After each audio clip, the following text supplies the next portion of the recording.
L'histoire commence alors qu'un groupe d'enfants rêve de devenir chasseurs de trésors, dans le but d'obtenir richesse et gloire. Tout le monde est d'accord, y compris le gamin habillé comme une boîte en carton, et ils se jurent de devenir les meilleurs héros du monde. Les chasseurs de trésors parcourent le monde pour explorer des ruines appelées coffres à trésors, afin de collecter les reliques qui s'y trouvent. Ils risquent leur vie en combattant des monstres appelés fantômes, mais en retour, ils peuvent obtenir d'immenses richesses et la gloire. Un clan très réputé organise des entretiens pour recruter de nouveaux membres potentiels, et notre protagoniste, nommé Cray, fait la queue. Un chasseur solitaire ne peut pas aller bien loin, il est donc essentiel de rejoindre un groupe si l'on veut atteindre un objectif élevé. Une fille nommée Ruda se présente à Cray parce qu'elle est la seule à ne pas avoir l'air d'un sale type, mais Cray refuse maladroitement de lui serrer la main. Ruda veut rejoindre un groupe parce qu'elle a du mal avec un certain coffre au trésor, mais un type se moque d'elle parce qu'elle n'est qu'au niveau 3. Ruda se sent insultée lorsqu'il la traite d'amateur, mais le type lui fait remarquer qu'elle est d'un niveau trop bas pour rejoindre le célèbre clan des premiers pas. Ruda le défie alors de se battre, mais la dispute est interrompue et Cray se réjouit de la fin de l'agitation. À l'intérieur, Ruda est submergée par tous les chasseurs qui essaient de rejoindre le clan des premiers pas, et elle est choquée d'apprendre que c'est la 5e fois que Cray participe à l'une de ces entrevues. Pour les chasseurs, l'habileté est primordiale, ceux qui ont du talent peuvent instantanément se faire un nom et grimper les échelons. Ceux qui n'ont pas de talent, en revanche, ne peuvent que s'accrocher au peu de chance qu'ils ont. Le clan des premiers pas est composé de plusieurs groupes, et le groupe Arc Brave est le plus fort lors de cet entretien. Ils ont même réussi à terminer une salle des trésors de niveau 7 avec seulement 6 de leurs membres. Leur chef est Arc Rodent, et s'il accepte un chasseur, ils sont assurés de réussir. Cependant, à la connaissance de Cray, l'Arc Brave n'a jamais accepté de nouveaux membres à l'issue de ces entretiens. Leur table est entourée d'une tonne de candidats, mais Ruda se demande pourquoi un autre groupe n'a qu'une seule chaise vide. C'est alors qu'un grand gaillard nommé Greg sort de nulle part et explique que la table appartient au groupe qui a fondé First Steps à l'origine. Ils s'appellent les Grivés et sont arrivés dans la capitale il y a des années. Avec leur talent surabondant, ils se sont fait un nom en tant que l'une des meilleurs groupes de la capitale. Leur nom complet est The Grieving Soul, et ils sont en fait le groupe des amis d'enfance de Cray. C'est la première fois que les Grivés acceptent de nouveaux membres, et c'est la raison pour laquelle tant de gens sont venus à l'événement. Mais comme il n'y a personne à la table, il semble que ce ne soit qu'une fausse rumeur. Un jeune rouquin se fait remarquer en déclarant qu'il n'a pas de temps à perdre, et il exige de savoir où se trouvent les Grivés. Il se vante d'être déjà au niveau 4 et de vouloir se faire recruter par le groupe le plus puissant de la capitale. Une jeune fille nommée Tino est empêchée de montrer sa place à ce gamin, mais Tino a l'intention de faire vite, comme le ferait sa sœur. Elle veut lui donner une leçon parce qu'elle mérite d'être dans les âmes en peine avant lui, mais on lui rappelle que le maître du clan lui a dit de ne pas faire d'esclandre. Il est trop tard, car tout le monde les contrarie et ils font de la place pour se battre. Tino est impatient d'en découdre, mais Cray est inquiet et demande à Ruda de l'accompagner à l'extérieur. La rouquine veut faire un peu de trash talking, mais Tino prévoit d'entendre ce qu'il a à dire après qu'elle lui ait coupé la tête, parce que, encore une fois, c'est ce que sa sœur ferait. Alors que Cray s'échappe, il se dit qu'il n'aurait jamais dû venir aujourd'hui. Alors que l'attente du combat atteint son paroxysme, Tino sent quelque chose de suffisamment choquant pour détourner son attention. Elle ignore complètement les chants enfiévrés de la bataille et ne prête aucune attention au rouquin qui arme son épée. Elle se concentre désormais sur Cray.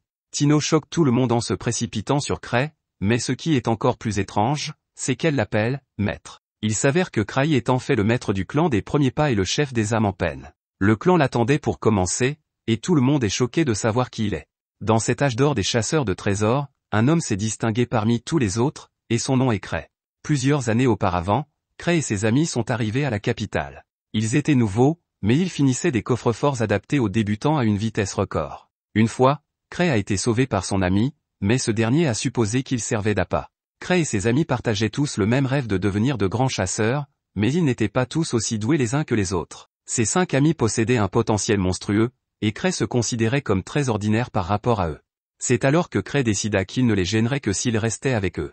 Comme ils étaient tous très proches, ils ne dirent jamais rien, et Cray savait qu'il devrait prendre seul la décision de partir. Un jour, il leur a dit au revoir, mais ils ont décidé de faire de lui leur chef. Ils étaient tous d'accord, et Cray se demanda s'ils avaient écouté ce qu'il venait de dire. La décision était déjà prise pour lui, et Cray a donc passé les 4 dernières années à diriger un groupe de ses amis d'enfance surdoués.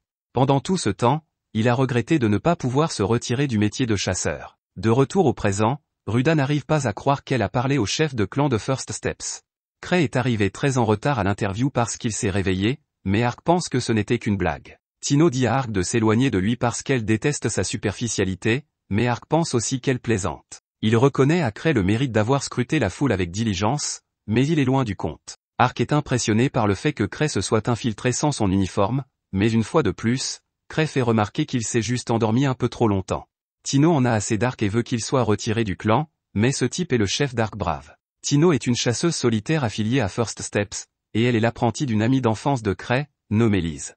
Cray dit qu'il n'y a pas de place pour de nouveaux membres dans les âmes en peine, mais il a une idée et se demande si Ark Brave accepterait un nouveau membre s'il le recommandait. Ark fait confiance à Cray de tout son cœur et lui répond qu'il accepterait. Cela choque tout le monde dans la pièce, car Ark Brave n'accepte jamais personne, mais Ark dit qu'une personne ne ferait pas de mal. Cray se réjouit de la générosité d'Ark, mais l'un des membres de l'équipe est furieux qu'on lui impose quelqu'un. Tino suppose que c'est elle qu'il va recommander, alors elle est très reconnaissante. Elle est distraite lorsque la tête de mule de tout à l'heure veut se venger, mais Cray lui dit de ne pas s'en mêler.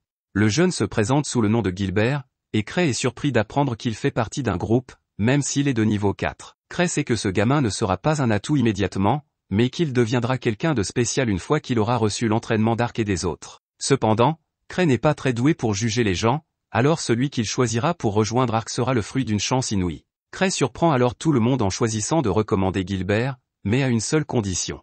Il explique que la chose la plus importante pour un chasseur est de ne pas perdre, car être faible met le groupe en danger. C'est pourquoi il a besoin de Gilbert pour montrer qu'il ne perdra pas. Cray met Gilbert en garde, car il n'a jamais perdu depuis qu'il est devenu chasseur. Tout le monde est surpris par l'assurance de Cray, mais Cray sait que ce n'est vrai que parce qu'il n'a jamais participé à un vrai combat auparavant. Cette fois-ci, Cray n'a pas l'intention de se battre directement. Il rend les choses beaucoup plus intéressantes en disant à tout le monde que celui qui finira avec son anneau sera celui qu'il recommandera pour rejoindre Ark Brave. Cray commence la folie en donnant l'anneau à Gilbert, ce qui amène Tino à lui donner un coup de pied en pleine figure. L'anneau lui échappe des mains et tout le monde se demande s'il est encore en vie. Tout le monde devient fou en cherchant l'anneau, et Cray leur dit que c'est en fait une relique qu'ils peuvent garder s'ils l'obtiennent. Alors que le chaos s'intensifie, Cray dit au revoir aux deux personnes qu'il a rencontrées plus tôt et décide de rentrer chez lui. Le lendemain, Cray apprend qu'il a fait la une des journaux. Il a fait éclater une énorme bagarre qui s'est terminée par l'explosion de toute la salle. Le vice-maître du clan est Eva, et Cray lui demande d'utiliser les fonds d'Ark Brave pour payer les réparations.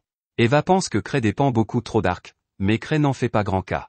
Ark est un homme très décontracté, alors Cray veut qu'il parle à l'association des explorateurs pour lui aussi.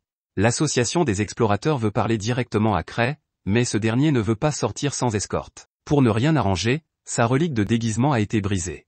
Cette relique s'appelle Visage Irréversible et permet à son utilisateur d'avoir le visage qu'il veut. Eva lui assure que personne ne l'attaquera pendant la journée, alors Cray décide de partir. À l'association des explorateurs, Cray demande grâce et s'excuse d'avoir causé tant d'agitation. Le directeur de l'association, Gark, tente de calmer Cray. Cray continue à se défendre frénétiquement et souligne qu'aucun civil n'a été blessé. L'assistant de Gark souhaiterait que Gark ne réprimande pas Cray aussi durement, mais Gark lui fait remarquer qu'il n'a encore rien dit. Gark explique que même si personne ne s'est officiellement plaint de l'incident, les clans comme First Steps doivent montrer l'exemple aux autres chasseurs. Il ne peut pas laisser Cray impuni. L'association des explorateurs reçoit des tonnes de missions, dont certaines ne rapportent presque rien.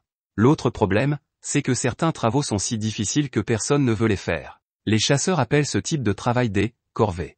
Gark prévoit de punir Cray avec l'une de ces corvées, et il s'énerve lorsque ce dernier semble vouloir la refuser. Cray met les choses au clair en acceptant la punition, mais il souligne que ce qu'il a fait cette fois-ci n'était pas si mal. Cray consulte le livre des corvées et décide d'en choisir une facile qu'il transmettra de toute façon à Gark. Cray trouve la corvée parfaite de niveau 3 et l'appelle corvée de récupération de cadavres. La jeune fille lui fait remarquer qu'il s'agit en fait d'une mission de sauvetage, et elle aimerait qu'il ne plaisante pas sur le fait que les chasseurs n'ont pas survécu.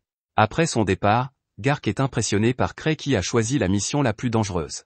Lorsqu'il retourne à la maison du clan, Cray est choqué d'apprendre que tous les autres membres du clan sont en train de faire quelque chose. Tino révèle qu'elle s'est retrouvée avec sa bague parce qu'elle ne voulait pas que quelqu'un d'autre y touche, et elle est heureuse d'apprendre qu'elle peut vraiment la garder. Elle est surprise lorsque Cray lui demande si elle est libre en ce moment, et elle répond avec enthousiasme qu'elle n'a jamais été aussi libre de sa vie. Tino s'attend manifestement à ce qu'il l'invitait à sortir avec lui, mais Cray veut juste qu'elle fasse la corvée. Tino s'enfuit aussi vite qu'elle le peut, mais Cray utilise sa chaîne pour la capturer. Tino n'a jamais été aussi déçue, car elle voulait juste aller manger une glace avec Cray.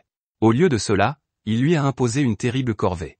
Le pire, c'est qu'elle n'est que de niveau 4 et qu'elle ne peut pas sauver 5 personnes à elle seule. Tino sait qu'il envoie ses subordonnés dans des missions où il frôle la mort pour les rendre plus forts, mais elle supplie Cray de ne pas se laisser emporter par ce genre d'entraînement spartiate. Cray accepte qu'elle n'y aille pas seule. Tino en déduit qu'il va l'accompagner, mais elle est déçue de constater qu'il vient de l'associer au chasseur qu'il a rencontré plus tôt. Merci d'avoir regardé mon récapitulatif. Abonnez-vous à la chaîne pour plus de vidéos.